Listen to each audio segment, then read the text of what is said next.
Hi friends, welcome to Yaas Solutions. ഇന്ന് നമ്മൾ നോക്കാൻ പോകുന്നത് Revit Architecture എന്നുള്ളൊരു സോഫ്റ്റ്വെയറിൻ്റെ ഇൻട്രൊഡക്ഷൻ എന്താണെന്നുള്ളതാണ് നോക്കാൻ പോകുന്നത്.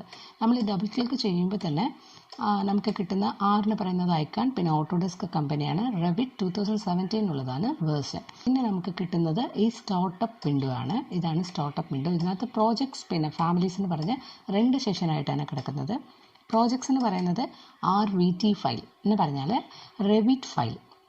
ഫാമിലീസ് എന്ന് പറയുന്നത് RFA ഫയൽ.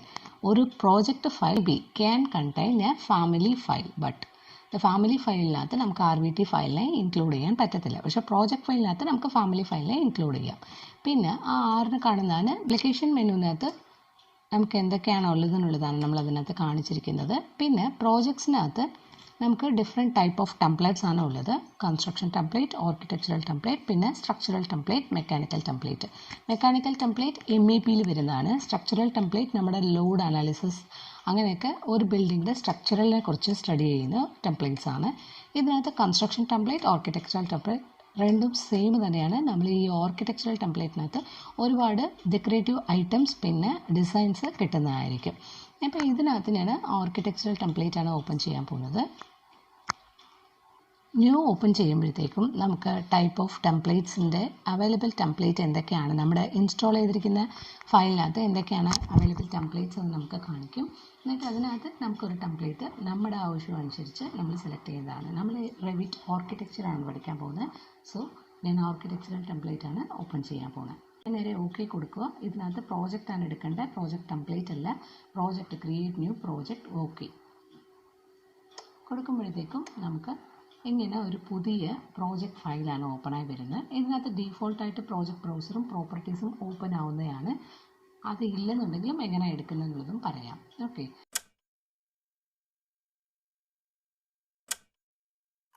ഒരു 4 സിമ്പിൾസ് കാണുന്നില്ലേ, അതാണ് വ്യൂസ് എന്ന് പറയുന്നത്. അതർവൈസ് നമ്മുടെ ക്യാമറ വ്യൂ എന്നും പറയാം. അതാണ് നമ്മുടെ 4 എലിവേഷൻ, 4 ഡയറക്ഷനിലുള്ള എലിവേഷൻ ആണ് കാണുന്നത്. ഈ മേലിലുള്ളതെല്ലാം നമുക്ക് ഓരോരോ പാനലായിട്ട് പഠിക്കാനുള്ളതാണ്. ഇതാണ് വർക്ക് സ്പേസ്. ആ 4 ക്യാമറയുടെ അഹമാണ് നമുക്ക് വർക്ക് സ്പേസ് എടുക്കേണ്ടത്. നമ്മൾ വർക്ക് തുടങ്ങുന്നതിന് മുമ്പ് നമുക്ക് യൂണിറ്റ് സെറ്റ് ചെയ്യേണ്ടതായിട്ടുണ്ട്. അതിനായിട്ട് നമ്മൾ എന്ത് ചെയ്യുക, UN ടൈപ്പ് ചെയ്താൽ മതി. അതർവൈസ് നമ്മൾ മാനേജ് ക്ലിക്ക് ചെയ്യുക. മാനേജ് ക്ലിക്ക് ചെയ്യുമ്പോഴത്തേക്കും പ്രോജക്റ്റ് യൂണിറ്റ്സ് എന്ന് പറഞ്ഞിട്ട് ഒരു ഓപ്ഷൻ കിടപ്പുണ്ട്. ആ ഓപ്ഷനിൽ പോയിട്ട് നമ്മൾ ക്ലിക്ക് ചെയ്യണം. അതിൻ്റെ കമാൻഡ് UN ആണ്. വെറുതെ UN കൊടുത്തെങ്കിലും നമുക്കിത് കിട്ടും. ഇതിനകത്ത് നമ്മൾ ഡിസിപ്ലിൻ കോമൺ തന്നെയാണ് വെക്കേണ്ടത്. പിന്നെ യൂണിറ്റ്സ് ലെങ്തിലാണ് നമ്മൾ സെൻറ്റിമീറ്ററോ മില്ലിമീറ്ററോ വോട്ടെവർ നമ്മുടെ എന്താണോ എന്നുള്ളതനുസരിച്ച് നമുക്ക് മാറ്റി വയ്ക്കാം. ഞാനിവിടെ സെൻറ്റിമീറ്ററാണ് സെറ്റ് ചെയ്യാൻ പോകുന്നത്. എന്നിട്ട് ബാക്കിയുള്ളതെല്ലാം അതുപോലെ തന്നെ ഇരിക്കട്ടെ. നേരെ ഓക്കെ കൊടുക്കുക. അപ്പോൾ ഇതിനകത്ത് ഏരിയയുടെ ഉണ്ട്, വോല്യൂം ഉണ്ട്, എല്ലാത്തിൻ്റെയും നമുക്ക് വേണമെന്നുണ്ടെങ്കിൽ മാറ്റി വെക്കാം. അതർവൈസ് നമുക്ക് എന്താണ് കിടക്കുന്നതിനനുസരിച്ചിട്ടാണ് നമ്മൾ വാല്യൂസ് എസ്റ്റിമേഷൻസ് കൊടുക്കുമ്പോഴത്തേക്കും വാല്യൂസൊക്കെ കൊടുക്കേണ്ടത്. ഞാനിപ്പോൾ സെൻറ്റിമീറ്റർ സ്ക്വയർ വെച്ചു, സെൻറ്റിമീറ്റർ വെച്ചു. എന്നിട്ട് ഞാൻ ഓക്കെ കൊടുക്കുക. നമുക്ക് ആ ഒരു 4 എലിവേഷൻ്റെ അഹവായിട്ടാണ് നമുക്ക് വരയ്ക്കേണ്ടത്. നമ്മുടെ വർക്ക് സ്പേസ് അതായിരിക്കും. അത് മാത്രമേ നമുക്ക് റെൻഡർ ചെയ്യാൻ പറ്റുള്ളൂ. പ്രോജക്റ്റ് ബ്രൗസറിനകത്ത് നമ്മൾ എന്തൊക്കെയാണ് ഉള്ളത്, ഫ്ലോർ പ്ലാൻസ് ഉണ്ട്, അതിനകത്ത് ലെവൽ 1, ലെവൽ 2, പിന്നെ സീലിംഗ് പ്ലാൻ, പിന്നെ എലിവേഷൻ എന്ന് പറയുന്നത് ആ 4 ഡയറക്ഷൻ. പിന്നെ ഇതിനകത്ത് തന്നെ എല്ലാ ഓപ്ഷൻസും ഉണ്ടാവും.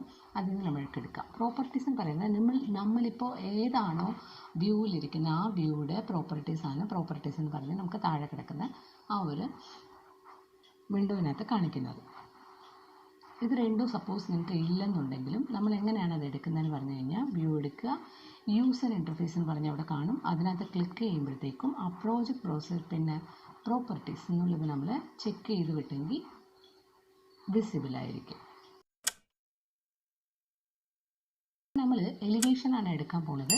എലിവേഷൻ എന്ന് പറയുമ്പോൾ ഫ്രണ്ട് എലിവേഷൻ നമുക്ക് സൗത്ത് ആയിട്ട് വരും. അതുകൊണ്ട് നമ്മൾ എന്ത് ചെയ്യുക, സൗത്തിലെ പോയി ഡബിൾ ക്ലിക്ക് ചെയ്യുക. അപ്പം നമുക്ക് ആ ഒരു ഫ്രണ്ട് വ്യൂ എലിവേഷനായിട്ട് നമുക്ക് കിട്ടും. നമുക്ക് ഫ്രണ്ട് എലിവേഷൻ കിട്ടുമ്പോഴത്തേക്കും അതിൻ്റെ ആയിട്ടുള്ളൊരു എലിവേഷൻ പോർഷൻ ലെവൽസ് ആയിട്ടാണ് നമുക്ക് കിടക്കുന്നത്. ഈ ലെവൽ 1ഉം 2ഉം ഡീഫോൾട്ടായിട്ട് എല്ലാ ഷീറ്റിലും വരുന്നതാണ്. അപ്പോൾ ഇതിനകത്ത് നമുക്ക് എങ്ങനെയാണ് നമ്മുടെ വർക്കിൻ്റെ എത്ര ലെവലാണ് നമ്മൾ വെക്കുന്നത്, അതെന്ന് പറഞ്ഞാൽ എത്ര ഫ്ലോറാണ് നമ്മൾ ഉണ്ടാക്കാനായിട്ട് നോക്കുന്നതോ അതനുസരിച്ച് നമുക്ക് ലെവൽസ് ക്രിയേറ്റ് ചെയ്തേക്കണം. അപ്പോൾ ഇതിനകത്ത് ഞാൻ എടുക്കുന്നത് ഗ്രൗണ്ട് ലെവൽ ബേസ്മെൻ്റ് എന്നാണ്. അപ്പോൾ അതുകൊണ്ട് ഗ്രൗണ്ട് ലെവലിൽ നിന്ന് ബേസ്മെൻറ്റിലുള്ള ആ ഒരു അളവ് 45 ഞാനിവിടെ കൊടുത്തു. അപ്പോൾ പിന്നെ എനിക്ക് ഇനിയും കൂടെ ലെവൽസ് ക്രിയേറ്റ് ചെയ്തെങ്കിൽ മാത്രം ബിൽഡിങ്ങിൻ്റെ ലെവൽ കവർ ആവത്തുള്ളൂ. അതിനെങ്ങനെയാണ് ക്രിയേറ്റ് ചെയ്യുന്നതെന്ന് പറഞ്ഞാൽ ആർക്കിടെക്ചറിൽ പോയി അങ്ങ് അവസാനം നോക്കുമ്പോൾ ലെവൽ എന്ന് പറഞ്ഞിട്ടൊരു ഓപ്ഷനുണ്ട്. അതിൻ്റെ കമാൻഡ് എന്ന് പറയുമ്പോൾ LL വേണമെങ്കിലും അടിച്ചു കൊടുക്കാം. LL കൊടുക്കുമ്പോഴത്തേക്കും നമുക്ക് ലെവലിൻ്റെ സംഭവമുണ്ട്. ഇപ്പോൾ ഇതിനകത്ത് നമ്മൾ മെയിനായിട്ട് നോക്കുന്നത് 2 ഇതാണ് ഓപ്ഷനാണ് കിടക്കുന്നത്. ഒന്ന് ക്രിയേറ്റ് ലെവൽ, അനദർ വൺ എന്ന് പറയുന്നത് പിക്ക് ലൈൻസ് എന്ന് പറയുമ്പോഴത്തേക്കും നമ്മൾ നേരത്തെ ഉള്ളതിനെ റെഫറൻസ് ആയിട്ട് വെച്ചിട്ട് ചെയ്യുന്നതാണ്.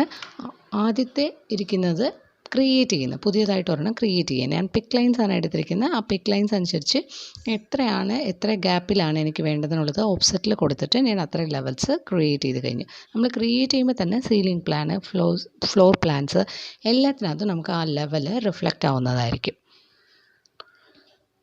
ഓക്കെ, ഇനി നമ്മൾ ഏത് ലെവലിൽ നിന്നാണ് വർക്ക് ചെയ്യേണ്ടത് ആ ലെവലാണ് നമ്മൾ എടുക്കേണ്ടത്. ഈ ലെവൽസ് എന്ന് പറയുമ്പോൾ നമുക്ക് ഫ്ലോർ പ്ലാനാണ് സെക്കൻഡ് ലെവലായിട്ട് വരുന്നത്. ലെവൽ 1 ആകുമ്പോൾ ഗ്രൗണ്ട് ഫ്ലോർ ആണ്. പക്ഷേ ലെവൽ 2 ആകുമ്പോഴത്തേക്ക് നമുക്ക് എന്തായിരിക്കും ഫ്ലോർ ലെവലാണ്. ഫ്ലോർ ലെവലിൽ നിന്നായിരിക്കും നമ്മൾ ആർക്കിടെക്ചർ ലെവലിൽ കൊണ്ടുപോകണമെന്നുണ്ടെങ്കിൽ ചെയ്യുക. അതിൻ്റെ മുമ്പ് നമ്മൾ ഇതിനകത്തിരിക്കുന്ന ഈ ഒരു ടൂൾസ് എന്താണ്, ഡ്രോയിങ് ടൂൾസ് എന്താണെന്നുള്ളത് നോക്കാം. നമുക്കിവിടെ വോളാണ് എടുത്തിട്ട്, ലൈനായിട്ടല്ല വോൾ എടുത്തിട്ടാണ് നമ്മൾ ആർക്കിടെക്ചർ വരയ്ക്കുന്നത്. വോൾ എടുത്ത് വരയ്ക്കുമ്പോഴത്തേക്കും നമുക്ക് ഓട്ടോമാറ്റിക്കലി 3Dയും ജനറേറ്റ് ആവുന്നത്. എങ്ങനെയാണെന്നുള്ളത് നെക്സ്റ്റ് വീഡിയോയിൽ നമുക്ക് നോക്കാം.